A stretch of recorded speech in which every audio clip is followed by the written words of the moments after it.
Halo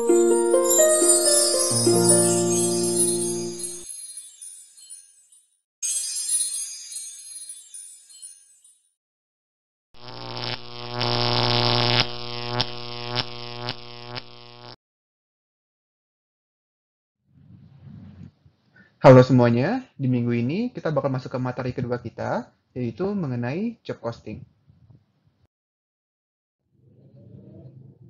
Sebelum kita masuk ke inti pembahasan, kalian harus tahu dulu apa sih yang dimaksud dengan costing system. Nah, costing system adalah sistem pengalokasian biaya atas produk ataupun jasa. Costing system ini secara umum terbagi dua. Yang pertama ada job costing, yaitu sistem pembiayaan yang digunakan untuk produk atau jasa yang dibuat berdasarkan job tertentu atau tidak diproduksi secara massal. Sebagai contoh, kalian bisa lihat yang pertama ada iklan. Seperti yang kita tahu, perusahaan periklanan biasanya membuat iklan yang berbeda-beda untuk setiap customer-nya. Lalu ada mesin, dan juga ada jasa pembuatan website. Costing system kedua adalah proses costing, yaitu sistem pembiayaan yang digunakan atas produk atau jasa yang cenderung identik dan diproduksi secara massal. Contohnya kalian bisa lihat yang pertama ada snack, lalu ada smartphone, dan juga ada barang-barang umum seperti kalkulator. Selanjutnya, saya akan bahas sedikit mengenai cost. Seperti yang bisa kalian lihat, biaya atas proses produksi terbagi menjadi dua jenis, yaitu direct cost dan indirect cost. Direct cost adalah biaya yang dapat ditrace atau dapat diukur secara langsung. Sebaliknya, indirect cost adalah biaya yang tidak dapat ditrace atau diukur secara langsung. Untuk mencatat direct cost ini, kita akan gunakan actual costing, yaitu langsung mencatat biaya yang sebenarnya muncul karena sifatnya dapat ditrace. Namun, untuk mencatat biaya indirect, kita akan gunakan normal costing, yaitu dengan mengalokasikan dulu biaya berdasarkan data tahun lalu atau berdasarkan estimasi tertentu. Kenapa kita tidak gunakan actual costing? Karena biaya tersebut sifatnya indirect dan tidak dapat ditrace secara langsung, sehingga tidak memungkinkan untuk menggunakan actual costing. Agar lebih jelas, kalian bisa lihat ilustrasi berikut ini. A. Santiago, pengusaha produksi biskuit, meminta temannya J. Peralta untuk membuat mesin khusus pengolah adonan biskuit. A. Santiago menanyakan harga mesin tersebut. Bagaimana J. Peralta menentukan harga jualnya? Nah, secara umum, perusahaan menentukan harga jual berdasarkan markup percentage, yaitu menentukan harga jual berdasarkan persentase peningkatan dari biaya produksi. Untuk itu, J. Peralta harus mengetahui dulu berapa biaya produksinya. Namun, karena ada biaya yang sifatnya indirect atau tidak dapat diukur secara langsung sebelum proses produksi selesai, seperti listrik, mini spare part, atau dan lain-lain, maka J. Peralta harus mengalokasikan terlebih dahulu kira-kira berapa biaya atas indirect cost tersebut dengan menggunakan normal costing.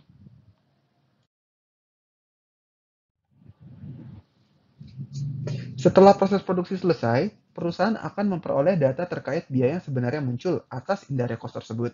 Dari situ, dapat dilihat apakah alokasi biaya indirect lebih besar atau lebih kecil dari biaya yang sebenarnya terjadi. Apabila biaya yang sebenarnya terjadi atau cost incurred lebih besar dari cost allocated, maka dapat disimpulkan bahwa alokasi tersebut kekecilan atau under allocated. Sebaliknya, apabila cost incurred lebih kecil dari cost allocated, maka dapat disimpulkan alokasi tersebut kebesaran atau over allocated. Untuk menyesuaikan under atau over allocated tersebut, maka ada 3 pendekatan yang dapat dilakukan. Yang pertama ialah Adjusted Allocation Rate Approach, yaitu dengan menyajikan kembali semua jurnal overhead pada general atau subsidiary ledger dengan menggunakan actual cost rate. Pendekatan kedua adalah Proration Approach, yaitu mengalokasikan under atau over allocated pada ending WIP inventory, finished goods, dan cost of goods sold. Sedangkan pendekatan terakhir ialah write-off to cost of goods sold, yaitu mengalokasikan under atau over allocated langsung pada cost of goods sold-nya.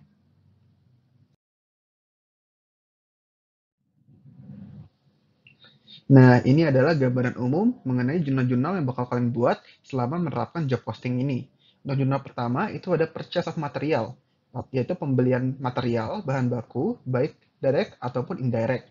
Untuk debitnya, itu ada material control, yaitu kita catat bahan baku yang kita beli. Untuk kreditnya bisa accounts payable, apabila pembeliannya dilakukan secara kredit. maupun cash control apabila pembeliannya dilakukan secara tunai. Jurnal kedua ada usage of direct material and indirect material, yaitu jurnal untuk mencatat penggunaan bahan baku itu. Untuk bahan baku yang sifatnya direct, maka kita masukkan ke WIP control. Namun untuk bahan baku yang sifatnya indirect, kita masukkan ke MOH control. Untuk jurnal ketiga, itu ada usage of direct labor and direct labor. Modelnya sama ke jurnal sebelumnya, ini kita catat untuk penggunaan labornya, tenaga kerja.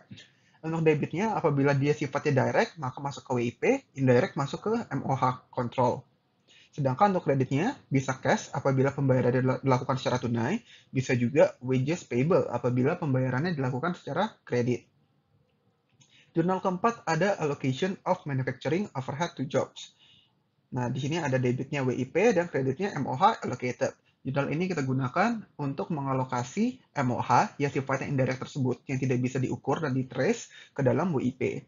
Lalu jurnal kelima itu ada other manufacturing overhead incurred, yaitu kita catat semua biaya-biaya indirect, yang berhubungan langsung dengan pabrik.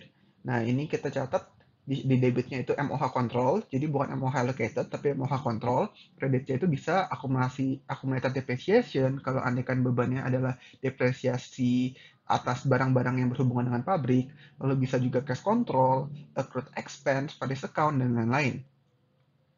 Jurnal keenam adalah work in process finish and transfer to finished good. Nah, jurnal ini kita pakai untuk mencatat barang-barang yang sebelumnya masuk ke WIP, yang ada di jurnal-jurnal sebelumnya, kita masukkan sekarang ke finished good, apabila barang tersebut sudah selesai dikerjakan. Lalu kita masuk ke jurnal ketujuh, itu ada finished good sold, yaitu untuk mencatat barang-barang jadi yang telah berhasil dijual. Jadi di debitnya ada COGS, di kreditnya ada finished goods control. Lalu jurnal ke-8 ada record of revenue from sales of finished good. Jadi sini kita catat pendapatan kita dari penjualan finished good tersebut. Di debitnya bisa cash apabila penjualannya secara tunai, dan bisa juga accounts receivable apabila penjualannya secara kredit. Lalu di kreditnya sales revenue. Lalu jurnal ke-9 kita catat office atau non-factory related expense, yaitu semua beban yang tidak berhubungan dengan pabrik. Bisa saja berhubungan dengan kantor maupun berhubungan dengan hal lainnya di luar pabrik. Nah, ini bisa depresiasi, bisa maintenance, bisa marketing, advertising, dan lain-lain. Lalu jurnal terakhir, itu ada write-off for under atau over allocated indirect cost. Yaitu jurnal yang kita pakai untuk mengalokasi, untuk menyesuaikan perbedaan antara MOH yang dialokasi, MOH allocated, dengan MOH yang sebenarnya terjadi.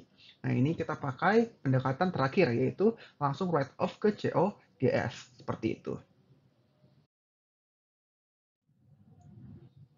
Untuk lebih jelasnya, kita bakal coba bahas problem 3. Kalian bisa buka modul kalian di halaman 4.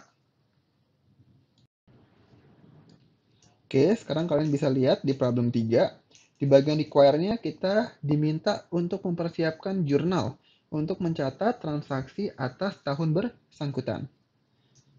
Oke, kita langsung aja. Di sini dikatakan nama perusahaannya Push Inc. Dia menggunakan job order costing system.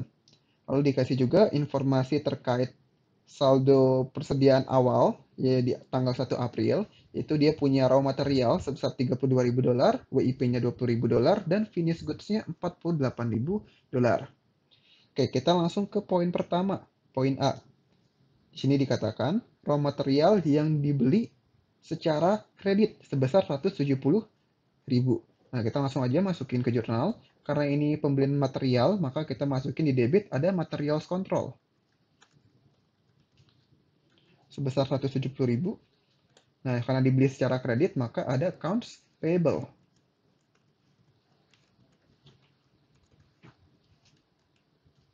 $170.000. Oke, kita ke bagian B. Raw material yang diambil dari gudang dan digunakan untuk produksi itu dikatakan sebesar $180.000.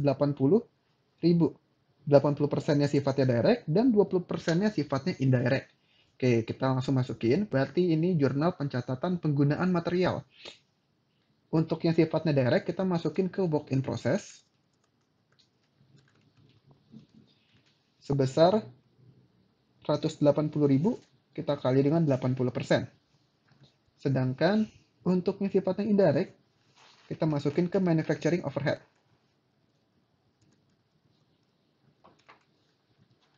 Jumlahnya 180.000, kita kalikan dengan 20%.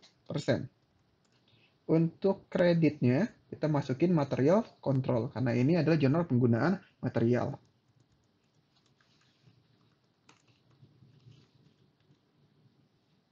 Rp180.000. Oke, sekarang kita ke bagian C. Di poin C dikatakan gaji dan upah pekerja yang di accrue itu ada direct labor $200.000 dan ada indirect labor $82.000. Lalu ada selling and administrative salaries yaitu gaji atas pekerja selling dan administratif itu $90.000. Nah, ini kita masukin aja langsung ke jurnal. Pertama kita catat dulu penggunaan direct labor dan indirect labornya. Untuk direct kita masukin ke work in process sama itu totalnya dikatakan 200.000. Sedangkan untuk indirectnya kita masukin ke manufacturing overhead juga.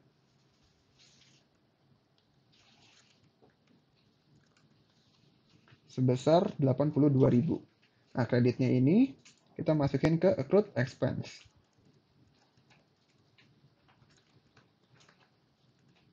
Itu beban yang masih belum dibayar, namun harus dibayar, 282.000. Untuk selling and administrative, ini kalian harus tahu dulu sifatnya adalah biaya yang dikeluarkan untuk kegiatan penjualan dan juga admisi. Artinya adalah biaya tersebut tidak berhubungan dengan proses produksi, sehingga kita nggak boleh masukin ke WIP maupun masukin ke manufacturing overhead. Nah, di sini kita langsung masukin aja seperti biasa jurnalnya ada selling and administrative expense.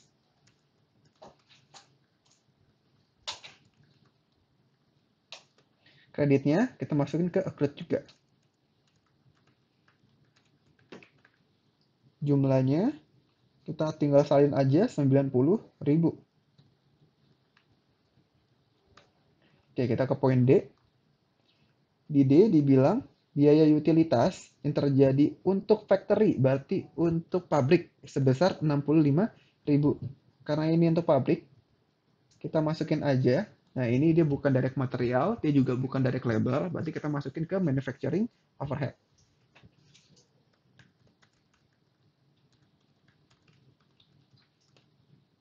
Kreditnya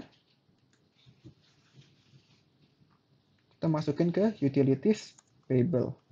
Nah, ini kadang ada informasi apakah dia itu dibayar secara kredit atau dibayar secara cash, maka kita masukin aja ke utilities payable, itu nggak masalah. Itu jumlahnya kita salin aja $65.000.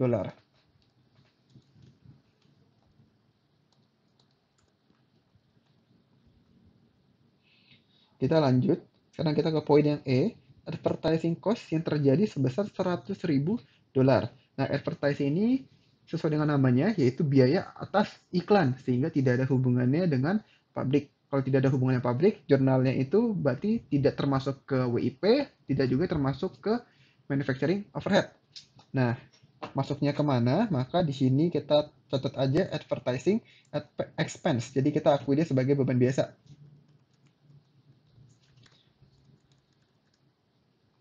Nah, di sini kreditnya kita boleh masukin advertising payable. Atau kalau kalian mau tulis cash sebenarnya nggak masalah. Karena di sini sejauh ini belum ada informasi bahwa pembiayaan ini itu sifatnya secara kredit atau secara cash. Jadi untuk E-nya itu sebesar 100.000. Oke, sekarang kita ke poin yang F.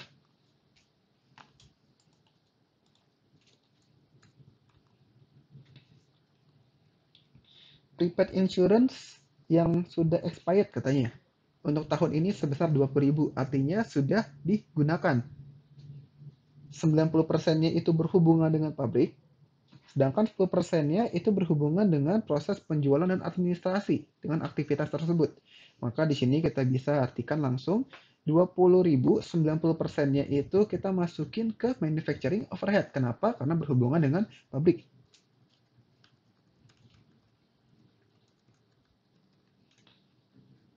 20.000 kita kali dengan 90%. Sedangkan untuk 10%-nya kita masukin ke, karena di sini katanya sudah expired, maka kita catat sebagai insurance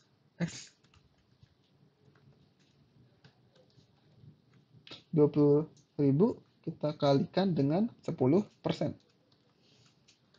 Nah, kreditnya prepaid insurance.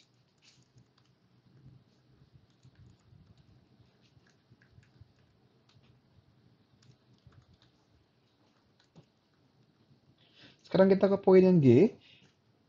Di poin G dikatakan depresiasi yang tercatat itu sebesar 180.000 dolar. 85%-nya berhubungan dengan pabrik, sedangkan 15%-nya berhubungan dengan proses dengan aset penjualan dan administrasi. Berarti depresiasinya untuk yang pabrik sama, kita masukin ke manufacturing overhead.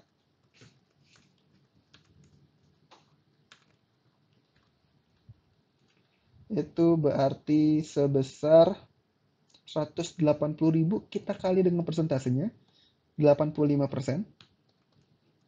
Sedangkan yang untuk di luar pabrik berarti ya, untuk salingan administratif itu kita masukin ke depreciation expense.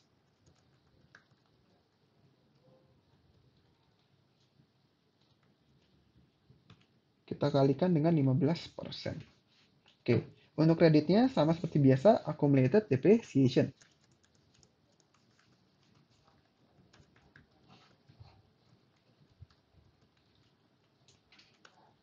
Oke, kita lanjut ke bagian H. Manufacturing overhead yang diaplikasikan untuk job, yaitu ada sebesar 175% dari biaya direct labor.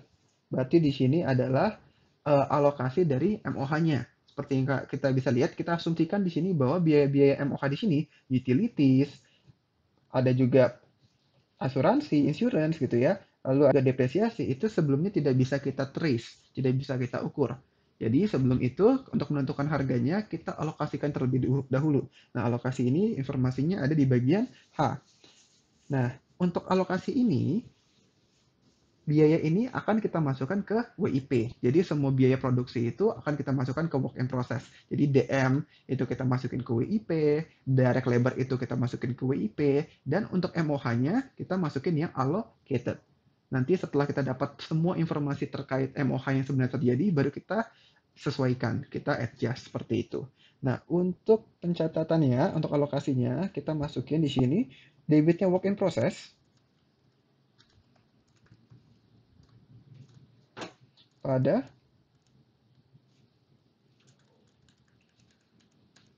manufacturing overhead allocated.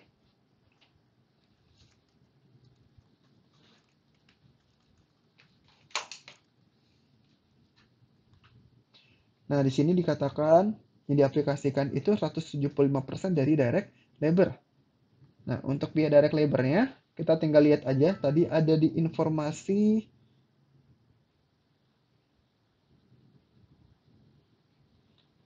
poin C. Di sini dikatakan 200.000 direct labornya. Maka kita langsung aja masukin 200.000. Kita kalikan dengan persentasenya 175%. Untuk kreditnya juga sama. Oke, kita sekarang masuk ke poin I. Good yang harganya 700.000 itu di manufacture sesuai dengan job cost-nya, ditransfer menjadi finished goods. Nah, ini maksudnya apa? Jadi di sini dikatakan bahwa barang-barang yang sedang diproduksi itu yang ada dalam proses work in process itu akhirnya ditransfer ke bagian finished goods, yaitu selesai diproduksi. Nah, angka 700.000 ini adalah biaya atau nilai dari work in process tersebut yang ditransfer ke bagian finished goods. Jadi jurnalnya kayak gimana? Karena work in processnya sekarang sudah jadi barang jadi atau finished goods, kita masukin dia ke kredit.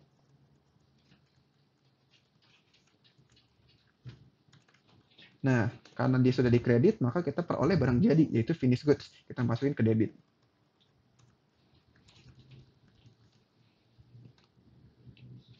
Berapa nilainya? Kita tinggal salin aja 700.000.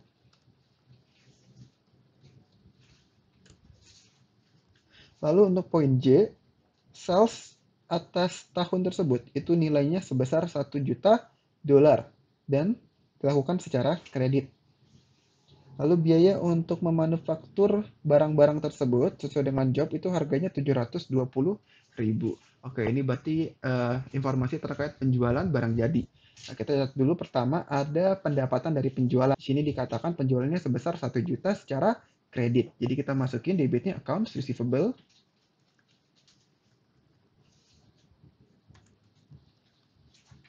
pada sales revenue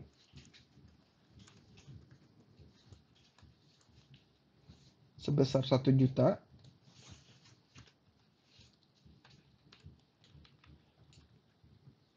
Lalu untuk pencatatan COGS-nya, di sini dikatakan barang dijual itu sebenarnya harga biaya produksinya itu sebesar 720.000.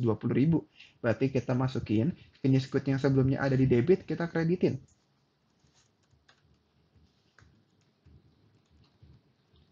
Debitnya ada di cost of goods sold. Nilainya kita masukin aja 720.000.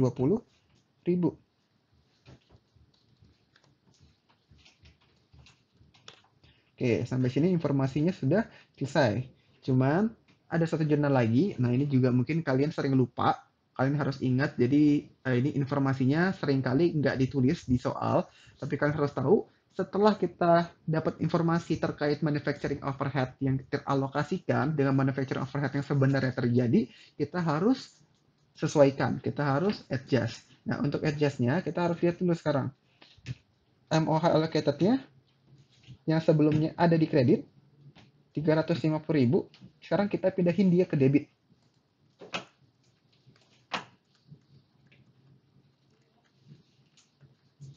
Sedangkan manufacturing yang sebelumnya ada di debit, manufacturing overhead yang sebenarnya terjadi, itu kita pindahin dia ke kredit.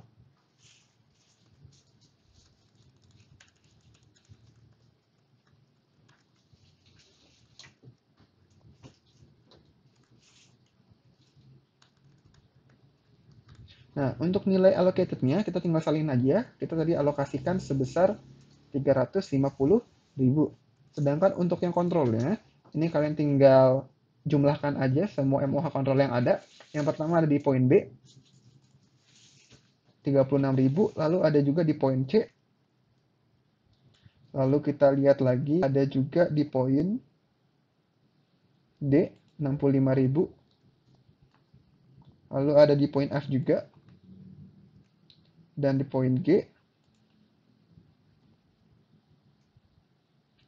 Oke, jadi ada di poin B, C, D, F, dan G. Jumlahkan 35, 4.000. Maka di sini kita bisa lihat ada perbedaan sebesar 4.000. Nah, 4.000-nya kita masukin ke debit. Kita catat sebagai cost of goods sold. Nah, di sini kita bisa lihat jumlah yang teralokasi itu lebih kecil daripada jumlah MOH yang terjadi sebenarnya. Jadi di sini kita bisa asumsikan bahwa sebenarnya pencatatan ini sifatnya adalah under allocated. Jadi MOH yang kita alokasikan itu lebih sedikit daripada yang sebenarnya terjadi. Jadi untuk beban yang semestinya masih harus ditanggung, yaitu sebesar 4.000 yang kita tidak catat, itu kita masukkan ke dalam cost of goods sold. Sehingga kita akui sebagai beban atas produksi barang tersebut.